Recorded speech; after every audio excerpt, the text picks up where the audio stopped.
welcome back to On the Record.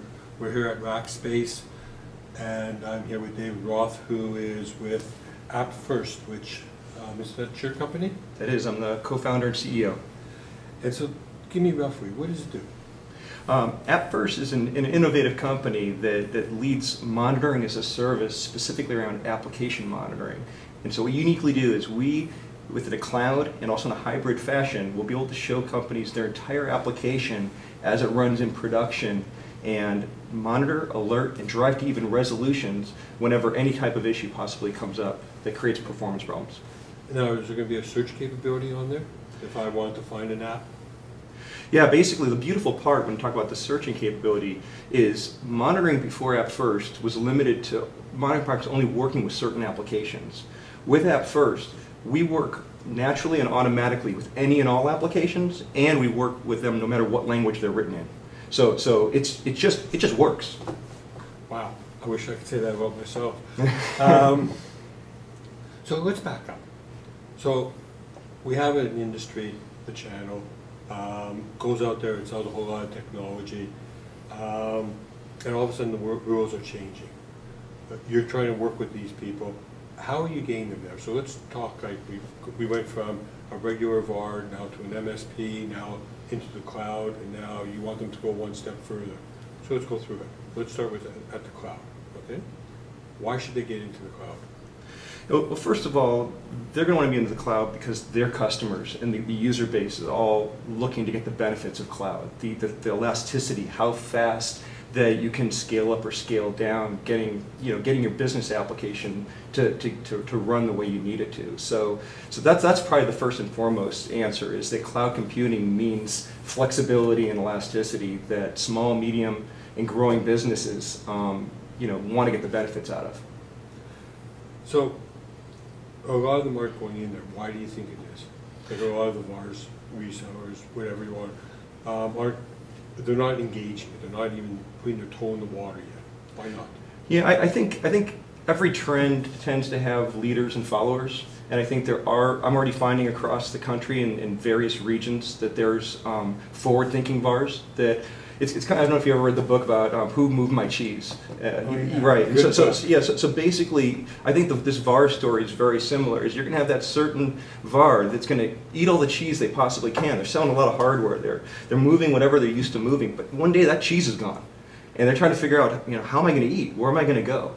And there's going to be that other mouse that actually already figured out that the cheese moved.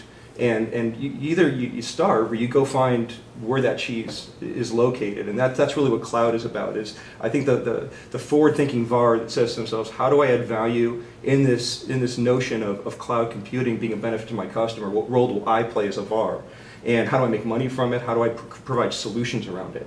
So I think it's very akin to the cheese example. Yeah, I think it's a really good example. I think there's two sides to it. So there's the one side, which is what you're talking about, which is that whole fear factor. Right. Going in there, everything's fine the way it was. Why do you have to make changes? But you know what? The world changes all the time, and we're all afraid of fear. We all have our fears, and we all react differently to it. But at some point, you just have to be, say, okay, I'm an adult now. I know I'm a little bit nervous about this, but if this is really what the way of the future is, I better get on board or go into another business. Yeah, I agree. I also think that at the end of the day, I think a lot of the fear factors that are brought up by VARs are really not real. They're things that are old news about security and performance concerns that have answers today. And that was my next question. Are those are they real? And I mean, to a VAR, if they don't understand what's coming on and where it's going, those are real concerns. And it's not just a fear of change. It's a fear of losing their customer, not doing the right job for their customer, the customer losing their data, So how would you respond to that? Yeah, again, I think fear comes from a lack of information. So whenever, all it takes is really looking at, whatever you're afraid of and getting the extra data to get down to the bottom of it. Now, a couple core things. First of all, there's players that are involved that can mitigate risk because of their size, their success, and what they're doing with other companies. That's one of the reasons we partnered with Rackspace, and one of the successes about Rackspace is they've got a volume of successful solutions that they already are supporting across, volumes of customers, so that there's probably very few fears someone couldn't come up with where there's already a successful, happy Rackspace customer proving that that fear is not really valid. Second thing I bring up is the AppFirst benefit is, and also to bring up the combination that many of these companies that are moving their way into cloud don't necessarily dive in head first, but they do a combination of things. Some things, some part of their application or their world would remain in a place they're more comfortable with, while another part gets the benefit elasticity of the cloud, and we call that hybrid. So what AppFirst can also do is two things. A, we can give them the visualization of that entire app stack, even though it's running in more than one place, be it on-premises, in the cloud, in Rackspace managed servers. But to the customer, they actually can see that entire picture in one easy dashboard that shows them the performance of their application.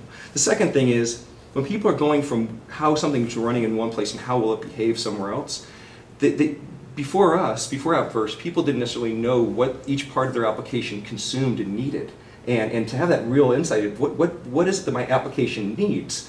When you run AppFirst, we show you all that data. We can tell you for sure and for certain that part of your application requires this much compute and memory and storage. And by the way, if you wanted to run your architecture in a distributed fashion, leveraging physical and virtual technology combined, here's how to do it. Because without this kind of information, that's what, like I said, ignorance leads to fear, or the lack of information supports the fear. So we can demystify all that. Yeah, and it just comes to reason. Like if you look at a small business, and that's who most of these VARs are selling to, is small and mid-sized businesses, they usually don't have good storage. They usually don't have good security. They certainly don't have good antivirus. And if they do, they have 3 or 4 of them running, which cancel each other out. Right. And you just have all these problems and everything. And then when you add mobile workers, which everybody's adding all over the place, or multiple places, you pretty well are in your own way, building your own cloud if you want. Right. So the fears aren't there. Right. What's going to happen to a VAR that doesn't get into the channel or into the cloud? I think they become the mouse that ran out of cheese, and they either perish or they hopefully find a cousin mouse that caught onto the right thing and join them quickly before they're dead.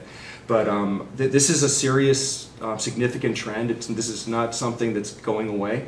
So they're either going to participate and flourish, or they're going to miss out on some substantial opportunity. What about that VAR though? The one that wants to carry his working bench with him and do break fix, and he wants to sell notebook computers at 4% margins and stuff like that. Isn't there a place still for them? Absolutely. Again, when you talk about the notebook computers and the various things somebody could sell on the hardware besides the service, is that for example, we talk about Rackspace and the hosting services and so forth. That's just the back end of the application. So somebody still needs to care for the local customer relationship in this SMB world, and the VAR has a huge opportunity for selling the front end technology required and to handhold the relationship that connects all this together. So I think that's a way to do it. But I do think it's very short-sighted for a company to not look at the benefits of how cloud computing and these partnerships can come together and the role they can play in this ecosystem. Yeah, I think it's a matter of getting involved in there, finding it out. But now, if they want to sell apps, and well, let's go back to it. Right now, they're selling products. Right. If they don't start selling solutions, then like when you go in there and you try to sell somebody a product, here you want to buy a server from me. I think you need it. Right. It's going to cost you $12,000, and the person looks at it and goes, well, gee, how am I going to afford that? I don't know if I need it. Can we not push it off for a year? And any excuse you can get, especially when times are hard. Right. Whereas when you come in there and you're selling an app, if it's the right app, right, you can then go in there and say, here's something that's going to allow you to scale your business, or here's something that's going to allow you to run your business faster, or run it better, or keep more track of it, or automate some of the processes, or whatever it happens to be.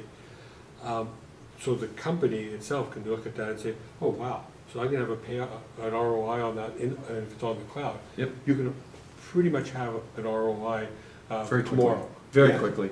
Yeah, I think the other thing is that we should be very realistic about, and why we also say that this is not a guess or just a potential. This is happening, is because on top of it, the non-technical CEO, even the business leaders of these SMB companies, have gotten rather smart about seeing what's available to them. And in the old days of just somebody being a hardware reseller and coming into saying, hey, it's time for me to upgrade you, or here's why you should buy boxes.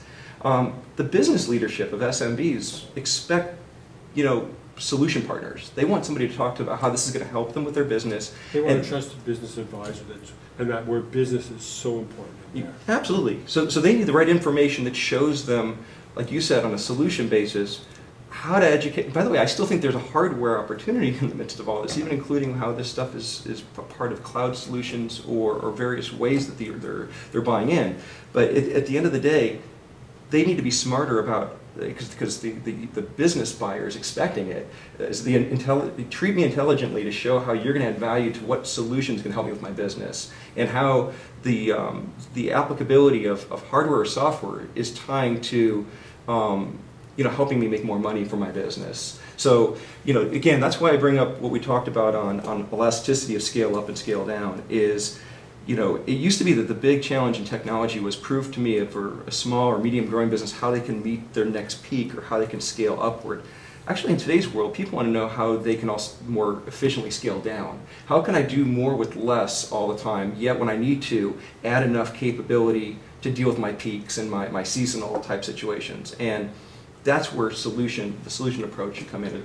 And you think of all the companies who are now going to a contract model, and a lot of them are still holding on to space because they want to bring them in because of different types of businesses. I mean, you could be talking about scaling up and down 10 times during the year. Absolutely. And so on the old model, you have to scale for the high end. Now you scale for whatever end you're at that particular day, pretty much, or maybe month, but absolutely. However, there's that flexibility. You're paying. Yeah, it's a whole new world out there, and it's a good one though for the VAR. The VAR is not going to lose their customer, but what they really need to do, and correct me if you disagree with this, but I'd be surprised if you do, is as a VAR, what they really need to do is to understand specific niche industries, and then find out which apps are the right ones for that industry, and then help their customers get those apps, and then train them on the apps, and they have to become the expert on those apps. Yep.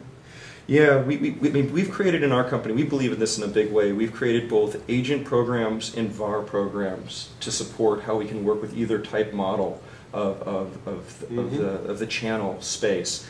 And in working with those companies, what I found amazing is that their customers come to the table, and let's take our segmentation about application monitoring. These SMB companies, the clients of theirs, have nothing in place that gives them this visibility, and they want it. They can't afford the big four tools of OpenView and Tivoli and the CA products and so forth. And so what this actually creates is a price affordable, easy to set up benefit that the SMB can immediately get the benefit out of and afford. It's as powerful as more powerful than what those other companies hadn't even delivered to the enterprise. But now the SMBs all get it right away, and the VARs can be the hero. I mean, they're the ones that can actually bring this solution to bear and reinforce, hey, we're here with answers that up until now you couldn't even afford. You know what, Dave? That's a perfect place for us to end. Thank you so much. Yeah, great meeting you. If you're not in the cloud, maybe it's time to go home.